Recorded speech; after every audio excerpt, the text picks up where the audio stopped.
नमस्कार दोस्तों, स्वागत है आपका मेरे इस चैनल रश्मि विजिबल में और मैं हूँ रश्मि। तो आज हम बात करते हैं आयुर्वेदा में अलसी के गुणों की। आचार्य भाव प्रकाश ने अलसी के बीज और इसके तेल दोनों के ही अलग अलग गुण बताए हैं। पहले बात करते हैं इसके बीजों की। इनका स्वाद मधुर एवं तिक्त होता है, यानी इसमें मिठास के साथ कड़वापन भी होता है। इसका विषाक कटु होता है, यानी पचने के बाद ये तीखे रस के में बदल जाता है। इसमें सानिग्धता यानी चिकनापन होता है। इसमें गुरुता होती है, यानी ये पचने में भारी होता है। ये उष्णवीर है, या हम इसे कह सकते हैं हॉट पोटेंसी का है। वात दोष का शमन करता है, नेत्रों की शक्ति का नाश करता है। जी हाँ, हमारे आई साइट्स के लिए अच्छा नहीं होता। शुक्र का नाश करता है, यानी कि शुक्राणुओं की संख्या और मात्रा दोनों को ही गिराता है। पित्त और कफ दोनों को दूर करने वाला है। अब यहाँ पर कन्फ्यूज़न यह भी आता है कि यह उष्णवीर है, इसका विषाक भी कटु है, तो फिर भी यह पित्त को कैसे बैलेंस करता है। तो जो इसका रस है मीठा और कड़वा, क्योंकि यह मीठे और कड़वे दोनों ही रस पित्त को बैलेंस करते हैं, तो इन रसों के कारण यह पित्त को बैलेंस करता है।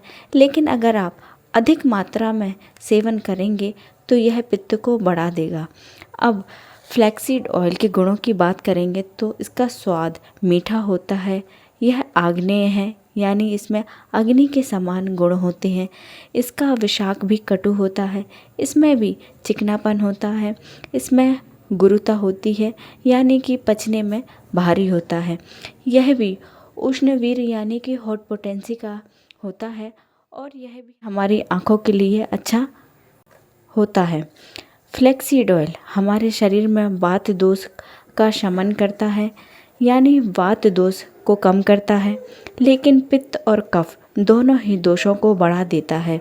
यह बल कारक है, यानी कि हमारे शरीर में स्टेमिना बढ़ाता है।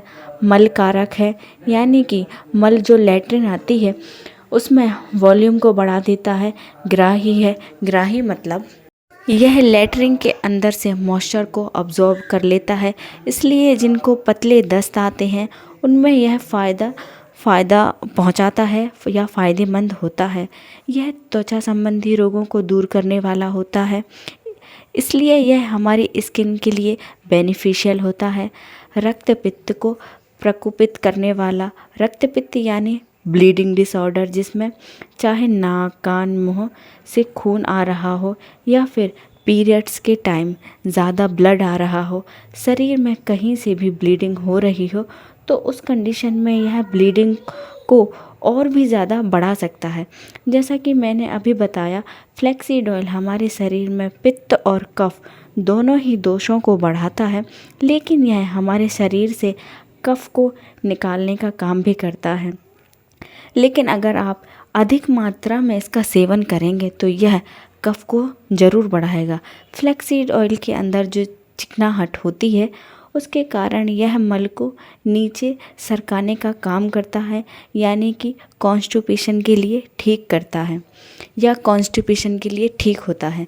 इसके साथ ही जो इसका ग्राही स्वभाव है, यानी कि मॉइस्चर को सोख लेने का जो नेचर है, उसके कारण यह पतले दस्तों में भी फायदेमंद होता है। और इसके सेवन की क्या विधि है? हर इंसान का जो शरीर है वह अलग होता है, इसी तरीके से यह अलग अलग प्रभाव दे सकता है। तो हमने यह समझा कि अलसी के बीज पित्त को बैलेंस करते हैं, जबकि इसका तेल पित्त को बढ़ाता है। यानी आप सही मात्रा में अलसी के बीजों का सेवन करते हैं तो यह आपके शरीर वात पित्त कफ तीनों ही दोषों को बैलेंस करेगा। जबकि अधिक मात्रा में सेवन करेंगे तो आपके शरीर में पित्त दोष को बढ़ा सकता है। अगर आपको मेरी ये जानकारी अच्छी लगे, इन्फॉर्मेटिव लगे, तो मेरे चैनल को सब्सक्राइब करें और मेरी वीडियो को लाइक करें और मुझे अपना प्यार दें। Thank you for watching. नमस्ते।